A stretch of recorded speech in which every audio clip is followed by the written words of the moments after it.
பிரைவேட்டான ஒரு பிரச்சனை வந்து பப்ளிக்கா வருது அப்படின்னும்போது அது பப்ளிக் இஷ்யூ ஆயிடும். அப்படின்னா இதுக்கு இப்படி பண்ணிருக்கலாம்ல, ஜட்மெண்ட் இப்படி பண்ணிருக்கலாம்ல. இது தமிழக வெற்றி கழகம் அவங்களுடைய வீடியோல சட்டம்ன்றது வேற, அரசியல்ன்றது வேற. வணக்கம். வணக்கம். உங்களுடைய இன்ஸ்டா கமலி அட்வொகேட் அஃபிஷியல் பேஜை நாங்கள் ஃபாலோ பண்ணுறோம் மேடம். உங்கள் வியூவர்ஸும் ஃபாலோ பண்ணிட்டு இருக்கோம். உங்கள் வியூவர்ஸ் எல்லாருக்குமே நீங்கள் என்ன சொல்ல வரீங்க, உங்களை பற்றி ஒரு செல்ஃப் இன்ட்ரடக்ஷன் கொடுங்க எங்களுக்கு. இன்ட்ரடக்ஷன் பார்த்தீங்கன்னா பேசிக்கலாக நான் வந்துட்டு லா முடிச்சு ஸ்டில் ப்ராக்டிசிங் 6 இயர்ஸாக இருக்கேன். And I was graduated in Saveetha. So சவிதாவில் லா முடிச்சு அண்ட் 6 இயர்ஸாக நான் வந்து இப்போ கோர்ட் ப்ராக்டிசிங்கில் இருந்துட்டு இருக்கேன். அண்ட் ஒரு சமூகத்தில் நடக்கிற இந்த லீகல் இஷ்யூஸ் இது எல்லாத்தையும் பார்த்தீங்கன்னா அட்ரஸ் பண்ணணும். அண்ட் நிறைய லீகல் நாலேஜஸ் நிறைய பேருக்கு இல்லை அப்படின்னும் போது கரெக்டா மக்களுக்கு அந்த லீகல் நாலேஜை கொண்டு போய் சேர்க்கணும்ன்றதுதான் மோட்டிவ். அதுலதான் ஓபன் பண்ணது இந்த பேஜ். உங்களோட வீடியோஸ் எல்லாமே நிறைய பார்த்துட்டு இருக்கேன். இது சம்பந்தமா உங்களுக்கு ஏதாவது எதிர்ப்பு எல்லாமே வந்துட்டு இருக்கா? அது கண்டிப்பா வரும்ல, நிறைய இருக்குங்க அது பத்தி. ஏன்னா நம்ம எல்லாத்த பத்தியும் நம்ம வந்து பேசுவோம், பப்ளிக் இஷ்யூ பத்தியும் பேசுவோம், பர்சனல் இஷ்யூஸ் பத்தியும் பேசுவோம். ஆனா மக்கள் வந்து இதுல புரிஞ்சுக்க வேண்டிய ஒரு விஷயம் என்ன அப்படின்னு பாத்தீங்கன்னா, பிரைவேட்டான ஒரு பிரச்சனை வந்து பப்ளிக்கா வருது அப்படின்னும்போது அது பப்ளிக் இஷ்யூ ஆயிடும். ஸோ அந்த பப்ளிக் இஷ்யூவை வந்து நம்ம அட்ரஸ் பண்றது அப்படின்றது ஒரு லீகல் ப்ரொஃபஷன்ல எல்லாரும் பண்ற ஒரு காமனான ஒரு விஷயம். ஆனா அதை பிரைவேட்டா எடுத்துக்கிட்டு அதை வந்து ஒரு பர்சனலா எடுத்துக்கிட்டு தான் நிறைய பேர் பேசுவாங்க, கேட்கவும் செய்வாங்க. பட் நம்ம ஒரு ஓப்பன் சேனல், ஒரு பப்ளிக் சேனலா இருக்கும் போது நம்ம அதெல்லாம் வந்துட்டு கன்சிடர் பண்றது கிடையாது. It's a part and parcel அப்படின்ற மாதிரி அது நான் இது பண்ணிடுவேன். உங்களுக்கு வரக்கூடிய ஆதரவு பற்றி மேடம்? நிறைய சப்போர்ட்டிங் இருக்குங்க. ஏன்னா இப்போ பேஜ் ஓபன் பண்ணி பாத்தீங்கன்னா ஒரு 2-3 மந்த்ஸ் தான் இருக்கும், மேக்ஸிமம் 3 மந்த்ஸ் இருக்கும்.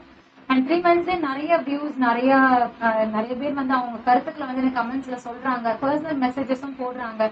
சில பேர் வந்து எனக்கு கால் பண்ணியும் பேசலாம் செய்யறாங்க. ஏன்னா இது வந்து நான் சப்போர்ட்ஸா தான் நான் அதை எடுத்துக்கிறேன். இதை வந்து நான் ஆதரவா எடுத்துக்கிற தருணத்துல பாத்தீங்கன்னா இதை எதிர்ப்பா நான் என்னைக்குமே எடுத்தது கிடையாது. அவங்களுடைய கருத்துக்களை எனக்கு சொல்றாங்க, அது வரைக்கும் சந்தோஷம். இப்ப ரெகுலரா நடக்கிற இந்த லீகல் பிரச்சனைகள் எல்லாத்தையுமே எப்படி நீங்க அட்ரஸ் பண்றீங்க, எப்படி மக்கள் கிட்ட அதை ரீச் பண்ணி எடுத்துட்டு போக பிளான் பண்ணிருக்கீங்க?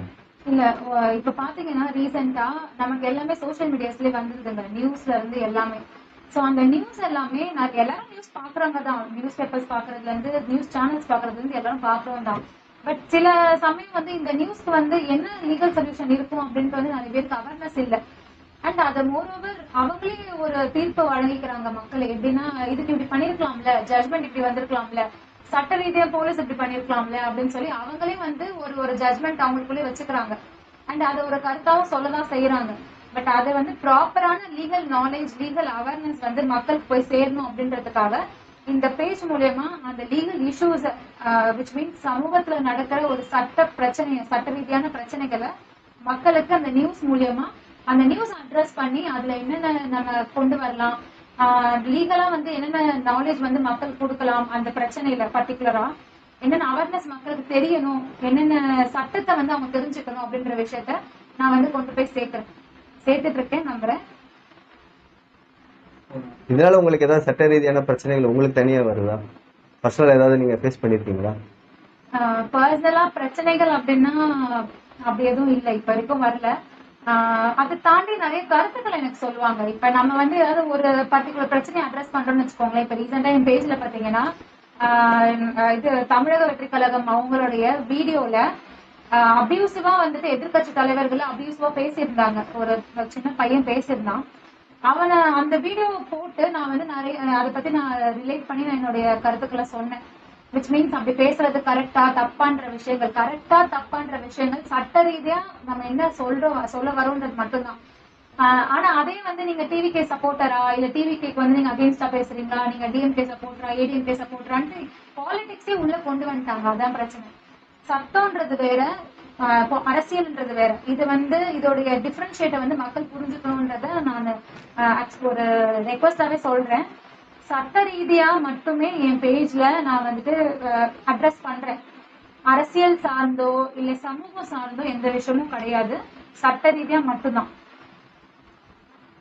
நீங்க ஃப்ரைடே ஆனா உங்களுடைய பேஜ்ல பாத்திருக்கேன் நானே, அரசியல் பார்வைன்னு சொல்லி ஒரு இது போடுறீங்க, அதுக்கான காரணம் மேடம்? அரசியல் பார்வை அப்படின்னு நான் போடுறது வந்து கிரிட்டிசைஸ் பண்றது முதல்ல நீங்க ஒரு 3 விஷயம் தெரிஞ்சுக்கணும். கிரிட்டிசைஸ் பண்ணல, நான் வந்து கிரிட்டிசைஸ் பண்ண விரும்பல அரசியலை பத்தி. ரெண்டாவது சப்போர்ட்டிங்கா ஒரு கட்சிக்கு மட்டுமே சப்போர்ட்டரா நான் பேச விரும்பல, கிரிட்டிசைஸ் பண்ண விரும்பல. என்னுடைய லீகல் பேஜ்ல கமலி அட்வொகேட் அபிஷியல் பேஜ்ல கிரிட்டிசைஸ் பண்ண விரும்பல, ஒரு பக்கம் சார்ந்து நான் பேச விரும்பல. ஒரு பொலிட்டிக்கல் ரிலேட்டடா, ஒரு அரசியல் ரிலேட்டடா மக்கள் தெரிஞ்சுக்க வேண்டிய ஒரு பேசிக்கான விஷயங்களை தான் நான் பேசுறேன். இப்போ ஃபர்ஸ்ட் பாத்தீங்கன்னா நான் வந்து கொள்கைகள் பத்தி பேசியிருப்பேன். ஏன்னா கொள்கைகள் வந்து அரசியலுக்கு எவ்வளவு இம்பார்ட்டன்ட் அப்படின்ற விஷயம் கம்ப்ளீட்டா. ரெண்டாவது வந்து நான் பேசியிருக்கிறது வந்து குட் கவர்னன்ஸ் பத்தி பேசியிருப்பேன். குட் கவர்னன்ஸ் அப்படின்னா என்ன அப்படின்னு நிறைய பேருக்கு தெரிஞ்சிருக்காது. அதை பத்தி நான் மக்களுக்கு புரியணும், அந்த அவேர்னஸ் தெரியணும்ன்றதுக்காக நான் பேசியிருப்பேன். இது வந்து பாத்தீங்கன்னா ஒரு அரசியலை சார்ந்தோ இல்ல ஒரு சமூகத்தை சார்ந்தோ கிடையாது. கம்ப்ளீட்டா இது வந்து அரசியலை பத்தி ஒரு பொதுவா மக்கள் தெரிஞ்சுக்க வேண்டிய விஷயங்கள் என்னவோ அதை பத்தி தான் நான் பேசுவேனே தவிர பர்டிகுலரா வந்துட்டு நம்ம இவங்களுக்கு ஃபேவரிசம் அப்படிலாம் எதுவும் கிடையாது. அரசியல்ல இருக்கிறவங்க மட்டும் அரசியல் பத்தி தெரிஞ்சுக்கணும்னு அவசியம் கிடையாது. நிறைய பேருக்கு இந்த ஒரு கேள்வி இருக்கு, அரசியலுக்குள்ள இருக்கிறவங்க மட்டும்தான் அரசியலை பத்தி தெரிஞ்சுக்கணும் அப்படின்லாம் எதுவும் கிடையாது. அதே மாதிரி லீகல் ப்ரொஃபஷன்ல இருக்கிறவங்க மட்டும்தான் அரசியல் பத்தி தெரிஞ்சுக்கணும் அப்படின்னு கிடையாது. ஓட்டு போடுற ஒரு எல்லா சிட்டிசனும் கண்டிப்பா அந்த ஓட்டுக்கான அர்த்தம் என்ன, அந்த அரசியலுக்கான அர்த்தங்கள் என்ன, அந்த வார்த்தைக்கான அர்த்தம் என்ன அப்படின்றத கட்டாயமா எல்லாம் தெரிஞ்சுக்கணும் அப்படின்ற ஒரே நோக்கம் தான். அட் த எண்ட் பாத்தீங்கன்னா நாலேஜ், ஒரு லீகல் நாலேஜும் பொலிட்டிக்கல் நாலேஜும் மக்கள் கொண்டு போய் சேர்க்கணும்ன்றது மட்டும் தான் ஒரே குறிக்கோள், மற்றபடி வேற எதுவும் இல்லை. ஓகே மேடம், நீங்க உங்களுடைய பேஜை பார்த்துட்டு எங்களுக்கான சட்ட உரிமைகள் என்னன்றதை நாங்க ரொம்ப அறிஞ்சிட்டு ரொம்ப சந்தோஷமா எங்களுடைய உரிமைகளை நாங்க எங்கனாலும் உங்க பேஜை பார்த்து நாங்க தைரியமா கேட்கிறோம். அதே மாதிரி நம்ம வியூவர்ஸும் கேட்பாங்கன்ற ஒரு நம்பிக்கை இருக்கு. கட்டாயம், அதுக்காக தான் நம்ம இவ்வளவு எஃபர்ட் போட்டு எல்லாம் பண்றது. சோ இன்னும் நிறைய விஷயங்கள் இருக்குங்க. கண்டிப்பா ஒண்ணுன்னா ஒரு மொமெண்ட் ஆஃப் இதுல இம்ப்ளிமெண்ட் பண்ணுவேன். இது சட்ட ரீதியா வந்து எல்லாருக்கும் நாலேஜ் கொண்டு போய் சேர்க்கணும்ன்றது ஒரே ஒரு கோல் மட்டும்தான். அதை தாண்டி இன்னும் என்னென்ன லீகலா ஹெல்ப் பண்ண முடியுமோ அப்படின்ற விஷயங்களும் பார்த்துட்டு தான் இருக்கும். லைக் ஃப்ரீ லீகல் எய்ட் அப்படின்ற மாதிரி, இந்த இலவச சட்ட இலவசங்கள், இந்த மாதிரி நிறைய விஷயங்கள் நாங்க வந்துட்டு பிளான் பண்ணிட்டே இருக்கோம். கூடிய சீக்கிரம் ஒரு விஷயமா இம்ப்ளிமெண்ட் பண்ணுவோம் கண்டிப்பா. அண்ட் மக்கள் கரெக்டான விஷயங்கள் போய் சேரும் அப்படின்னு நம்புறேன். தேங்க்யூ. நன்றி.